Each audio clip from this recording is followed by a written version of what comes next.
Oke, silakan Ibu Susan. Selamat Sabat, semua saudara-saudara seiman di Gereja Makarios. Selamat Sabat. Bisa dengar suara saya? Bagus. Bisa. Ya. Terima kasih, syukur dan kepada Tuhan yang bisa mempertemukan kita pada Sabat yang indah ini, di mana saya akan memberikan sedikit kesaksian yang kehidupan saya lah. Saya merasa sekali diberkati selalu oleh Tuhan. Ini sehingga saya benar-benar terima kasih kepada Tuhan. Saya dilahirkan bukan dari family Kristen ya. Orang tua saya, bapak saya datang dari negara yang jauh langsung, sedangkan ibu saya generasi kedua lahir di Indonesia. Jadi saya benar-benar mempunyai masih banyak saudara di negara Cina. Tapi saya berterima kasih sekali karena orang tua saya mendidik anak-anak atau kita untuk selalu berbuat yang terbaik untuk semuanya. Dan yang saya ini kan ajaran dari Alkitab itu sudah dipraktekkan dalam kehidupan keluarga kita yang sangat sederhana sekali. Disitulah saya berterima kasih pada Tuhan. Dan pada waktu umur 4 tahun, papa saya sudah meninggalkan kita. Jadi kami dibesarkan hanya oleh mama dan nenek saya. Tapi kami selalu bersama-sama dan penuh kasih sayang. Sampai umur 6 tahun saya tinggal di kota Solo. Jadi Pak Gun, jadi saya juga orang Solo. Pernah sekolah di Sungkuayen, tapi hanya kelas 0, karena kemudian pindah ke Cirebon, dan di sana sekolah Islam. Sekolah dasar Islam. Jadi saya kehilangan sekali sebetulnya dengan bahasa Chinese yang saya senangi sekali sebetulnya. Dan sesudah di Cirebon saya masuk sekolah sejak SD sampai SMA kelas 1 sekolah Islam. Jadi saya mengikuti semua apa yang diajarkan oleh Islam, juga puasa selama 30 hari saya ikutin karena situasi dan kondisi ekonomi kami, tapi saya senang melakukannya. Tapi saya tidak menjadi Islam, hanya simpatisan lah. Teman-teman saya juga baik-baik semua, dan mereka pada umumnya anak-anak orang yang lumayan lah keluarga mereka. Nah, waktu kelas 1 SMA, saya berusaha masuk sekolah Kristen, yaitu di Semak Kristen. Di situ saya mendapat satu Alkitab dari teman saya, dan tertulis besar-besar di halaman terdepan, Matius 7 ayat 7. Sampai sekarang saya benar-benar ingin praktekkan, bahwa dalam Matius 7 itu mintalah, maka Tuhan akan memberikan apa yang, dan carilah, maka kamu akan mendapat, dan ketuklah pintu, maka Tuhan akan membukakan pintu. Di situ saya benar-benar praktekkan. Saya ingin sekali berdikari sejak kecil, walaupun susah hidup kami, tapi seperti 2 minggu lalu yang Pak Cokro khotbah ini kan juga sebagai pengusaha. Tapi karena saya tahu situasi saya, jadi saya bercita-cita hanya ingin berdikari, tapi dengan modal sekecil mungkin, juga modal sendiri, yaitu membuka klinik bersalin. Akhirnya saya berusaha untuk sekolah ke situ, untuk supaya bisa membuka, dan jalan Tuhan itu begitu baik. Saya mencari sekolah ke Bandung waktu itu untuk sekolah kebidanan, tapi semua sudah tertutup. Ada saudara saya praktek, dia kuliah kedokteran praktek di rumah sakit Advent. Dan kebetulan saya waktu itu bertemu dengan dia bilang, Susan, ayolah ke rumah sakit Advent saja, daftar di sana mungkin masih bisa diterima. Akhirnya saya mengenal apa itu Advent, rumah sakit Advent juga baru saya dengar. Tapi terus saya kebetulan diajak sama dia sekalian ke sana. Waktu datang Miss Wilson yang terima saya. Tapi sayang sudah tertutup juga. Jadi semua sekolahan itu sudah tertutup. Aduh, saya bilang, nah jadi saya mesti tunggu lagi 1 tahun. Sayang sekali waktu ya. Tapi akhirnya Miss Wilson bilang gini, aduh, boleh kamu mau menjadi apa? Hanya cadangan. Katanya, kalau tidak ada yang datang nanti calon murid itu dari luar Jawa, kamu bisa 2 minggu, ya oke lah saya bilang, daripada nganggur, langsung dites dan 2 minggu kemudian saya mendapat undangan untuk mengikuti sekolah perawat. Saya bilang saya inginnya sekolah kebidanan, sayang di situ tidak ada sekolah kebidanan. Oke lah saya bilang, daripada nganggur. Akhirnya mengikuti di situ sampai selesai dengan banyak suka dukanya, dan sampai keluar dari rumah sakit Advent itu saya hanya simpatisan untuk gereja Advent, tapi saya belum dibaptis. Akhirnya selesai, saya kan ingin menjadi membuka poliklinik, jadi saya mencari sekolah lagi kebidanan. Tapi saya mesti praktek dulu sebelumnya 1 tahun, dan saya pergi lagi ke Solo karena masih banyak saudari Solo. 1 tahun di rumah sakit Dr. Un. 1 tahun saya bekerja di sana. Akhirnya saya kembali lagi dan sekolah kebidanan. Sesudah selesai, langsung saya pergi ke Eropa. Dan singkat cerita, tahun 80 saya mulai di sini, bekerja dulu di rumah sakit terbesar di sini. Tapi waktu bekerja itu selalu dalam hati saya aduh ingin ini sendiri ya, tidak hanya mengandalkan gaji tiap bulan. Itulah bukannya apa. Saya berterima kasih kepada Tuhan semuanya, tapi ingin ya saya mempunyai cita-cita yang lain lah. Akhirnya sambil karena harus mencari pengalaman itu, dan syarat-syarat di sini cukup berat juga soal modal. Saya kan tidak punya modal. Tapi akhirnya saya mencari jalan, dan Tuhan begitu baik. Saya selalu berdoa, Tuhan tolonglah, berilah jalan bagaimana caranya supaya saya bisa berdikari sendiri dan bisa menolong. Kalau berdikari sendiri kan lebih banyak penghasilan, bisa menolong keluarga di Indonesia, keponakan dan semua yang masih mau kuliah, juga untuk menunjang pekerjaan Tuhan. Akhirnya dengan juga dukungan dari suami saya bisa walaupun tadinya aduh mesti kerja berat siang malam, bukan siang malam lah, dari pagi sampai sore ya, kalau malam kan istirahat. Saya mendirikan home care, karena untuk kebidanan susah sekali waktu itu, angka kelahiran di sini rendah sekali. Jadinya saya pilih, oh yang bagus, peluang yang terbaik adalah home care. Di home care itu Tuhan memberkati kami begitu baiknya, begitu limpahnya, sehingga kami benar-benar merasa diberkati oleh Tuhan dengan membuka home care. Bukan hanya hubungan kita dengan orang-orang di sini, tapi juga begitu limpahnya berkat yang kami terima dalam soal finansial. Dan ada lagi satu yang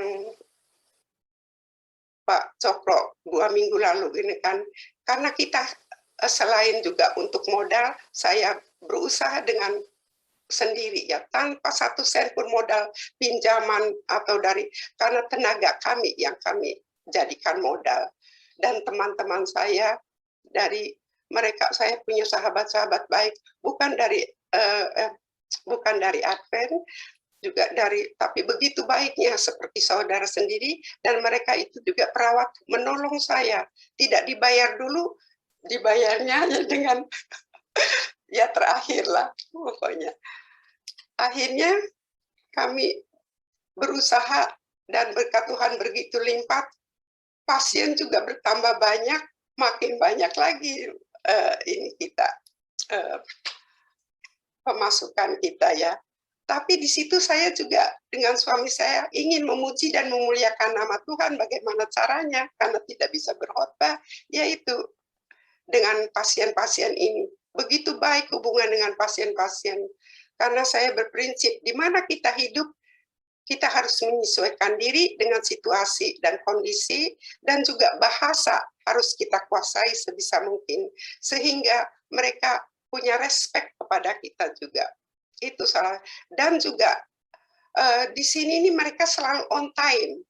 Dan kita berusaha untuk berusaha on time, dan kalau ada sesuatu cepat telepon memberitahu mereka, dan kejujuran. Dan semua itu saya berterima kasih karena sejak kecil diajari untuk kejujuran dan jaga nama baik. Jaga nama baik itu juga menjadi modal yang bagus sekali untuk usaha kita. Dan juga mesti ulet dan tabah dan sabar dan berserah diri kepada Tuhan. Selain itu, kita untuk memuji muliakan Tuhan main angklung. Dan main angklung ini juga membuka jalan. Jadi kita banyak bergabung dengan teman-teman yang bukan Advent. Karena main angklung kan mesti bergrup paling sedikit 20 orang. Kita mempunyai persatuan Kristen di Köln ini. Tapi sayangnya sambutan dari teman-teman kita dari gereja Advent ya tidak menyambut dengan baik karena kita bergaul dengan orang-orang yang bukan Advent, karena mereka takut bahwa kita terpengaruh. Apalagi waktu main angklung ini kita sering diundang oleh gereja-gereja di sini, gereja Katolik, gereja Protestan, atau gereja lain pun, karena mereka menyaksikan bahwa angklung itu permainan yang aneh untuk di Eropa ini. Dan waktu itu kebetulan suami saya senang musik, dia yang memimpin permainan angklung kita. Walaupun dengan cara sederhana, hanya ditunjuk-tunjuk dengan not, bukan notnya juga do re mi fa sol itu pakai 1 2 3, bukan not. Karena banyak dari kita yang tidak bermusikalis lah, jadi susah. Jadi ditunjuk satu-satu. Tapi ya berkat Tuhan semuanya itu. Kami mendapatkan sedikit lagi penghasilan, tapi dari main angklung ini walaupun tidak banyak untuk menolong gereja-gereja yang di Indonesia, tapi gereja-gereja bukan gereja kita ya, gereja dari teman-teman luar Advent. Itulah. Sudah masih ada waktu atau? Silakan Ibu Susan. Ya. Dan disitulah besarnya berkat yang kami rasakan dari Tuhan. Dan ada lagi ayat yang saya sangat senangi, yaitu dalam Mazmur 23. Begitu menenangkan kita, dan saya juga selalu berusaha untuk kami selalu dekat pada Tuhan walaupun kita di sini. Ada lagi satu sampai kita juga bertemu dengan gereja Makarios. Berterima kasih karena pandemi. Waktu itu kita rindu sekali untuk mendengar khotbah-khotbah dengan berbahasa Indonesia. Karena kan di Jerman juga kita tidak bisa ke gereja. Tiap hari Sabat, seharian buka Zoom, mencari semua gereja kita ikutin. Tapi akhirnya ada satu yang benar-benar ini hati saya merasa, yaitu gereja Makarios ini. Jadi walaupun bangun pagi itu bukan menjadi persoalan bagi kita, karena kita biasa bangun pagi-pagi. Sudah diajarkan sejak kecil oleh orang tua saya. Kalau bangun sepagi mungkin, tidak didahului oleh matahari. Kita harus, dan disitulah jadi saya bersyukur dan terima kasih pada Tuhan bisa bergabung dengan gereja Makarios, karena juga lagu-lagu Chinese-nya mengingatkan saya waktu kecil. Saya hanya sekolah kelas 0. Itulah, ya, lain kali mungkin bisa memberikan lagi, di mana kami selalu saya merasakan atau kami berkat yang limpah. Walaupun hidup di sini, kami merasa bahagia di sini. Oh ya, anak saya ada 2 dan cucu saya ada 3. Dan mereka bahagia di sini seperti yang tadi saya dengar sedikit. Masing-masing memang rumah kita yang abadi, yang kekal di surga. Tapi selama kita tinggal di dunia ini pun, kita kan memerlukan ketentraman dan keamanan. Jadi kita juga perlu rumah tempat tinggal, kalau bisa ya rumah sendiri daripada menyewa gitu ya. Itulah, jadi sedikit juga tambahan. Memang apa yang terbaik Tuhan memberikan kepada kita untuk memilih mana yang terbaik. Dan sebijaksana mungkin kita usahakan apa yang bisa kita kerjakan. Juga untuk menolong Tuhan, kami di sini berbahagia karena saya pikir kalau saya tinggal di Indonesia, tidak banyak yang bisa saya kerjakan untuk mendukung pekerjaan Tuhan. Kalau dari sini, kami merasa bahagia. Suami saya juga bisa mendukung juga pekerjaan Tuhan.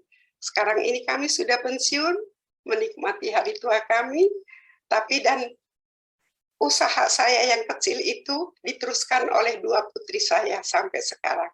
Karena bagus sekali usaha ini. Musim pandemi, orang lain kehilangan pekerjaan, susah dan ini, tapi usaha kita makin banyak diperlukan. Banyak orang yang memerlukan. Telepon selalu berdering, mereka meminta pertolongan dari kita untuk mengurus keluarganya. Terima kasih. Semoga Tuhan memberkati kita semuanya. Dan Amin. Thank you. Amin. Amin. Terima kasih Bu Susan, Pak Joni. Terima kasih. Terima kasih Ibu Susan. Saya punya ide nanti untuk bulan depan ya. Jadi Ibu Susan sama Pak Joni main angklung, Pak Gun iringi musiknya. Nah, nanti kita bikin videonya. Tapi kita, maaf, kalau main angklung kan mesti bergrup. Nah itu.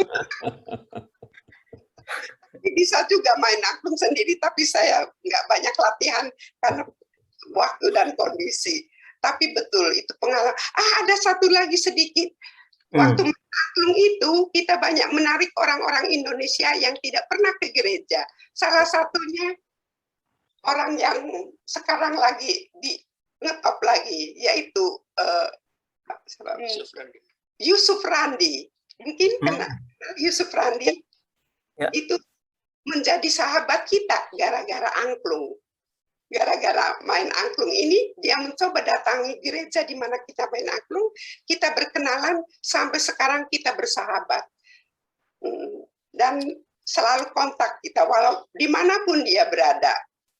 Selalu kontak Yusuf Randi ini. Seperti saudara, saya selalu panggil Koko. Karena Oke, itulah kesaksian yang lain lagi. Makanya begitu banyak berkat yang kami terima. Begitu banyak yang kami rasakan. Tuhan begitu baik kepada kita. Terima kasih lagi. Amin. Nah, mungkin hanya satu lagi, pada saat dulu mau bisa dibilang pas mau memulai hidup baru itu ya, kenapa Jerman ya pilihnya? Biasanya orang ke Amerika atau kenapa Jerman? Begini,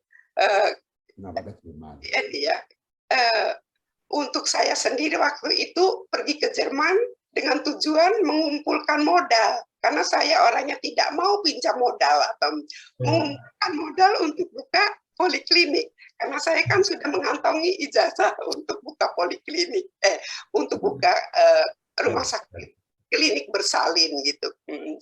Jadi saya pergi ke Jerman dengan tujuan itu, tapi ternyata tiap bulan gaji habis karena Tahulah keperluan di Indonesia. Waktu itu adik saya masih kecil beberapa dan keponakan-keponakan. Uang kuliah tiap 6 bulan mesti besar lah pokoknya. Jadi tidak terkumpul-kumpul. Akhirnya ya menetap ke Jerman. Oh ya, ke Jerman ini karena ini ada salah satu saudara kita juga, dia orang Advent. Suaminya waktu itu student, tinggal di Köln, belajar di Köln, dan si Eni namanya, dia dari Magetan, ikut suaminya. Dan karena si Eni ini, waktu itu rumah sakit di mana si Eni bekerja, yaitu Universitas Rumah Sakit terbesar di Köln ini, memerlukan tenaga perawat dari Indonesia. Jadi yang duluan ini suami saya dan adiknya pendeta misah juga dan beberapa teman lain, beberapa orang lah, mendaftar ke sini. Karena itulah, karena adiknya Ci Eni juga berteman baik dengan kita semua.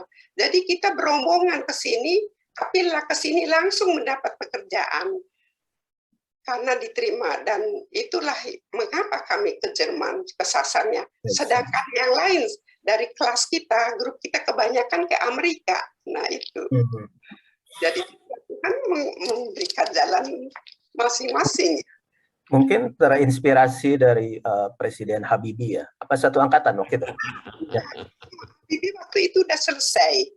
Enggak, inspirasinya itu dari si Eni, dari saudara kita.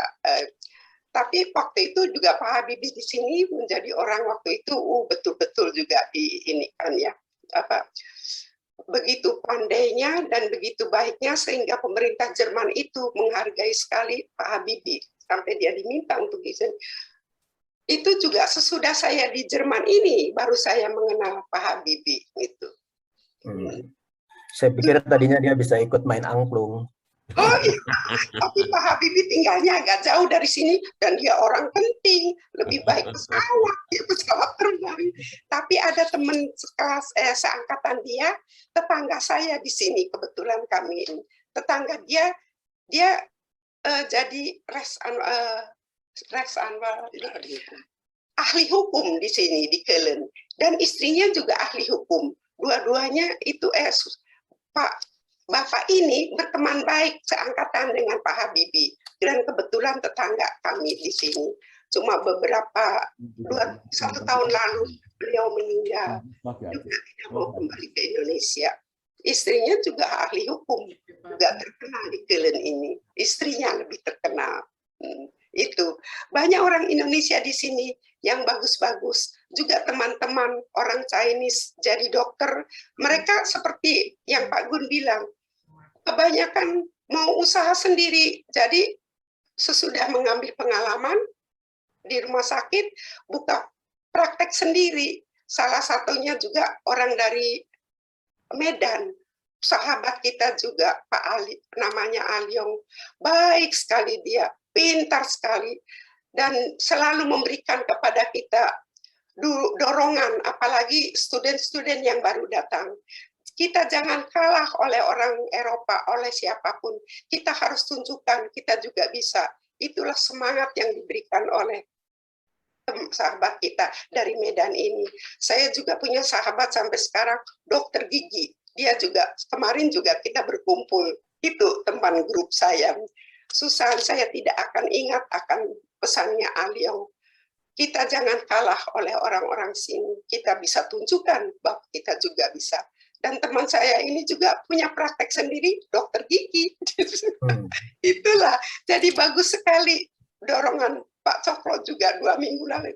Saya senyum-senyum waktu mendengar.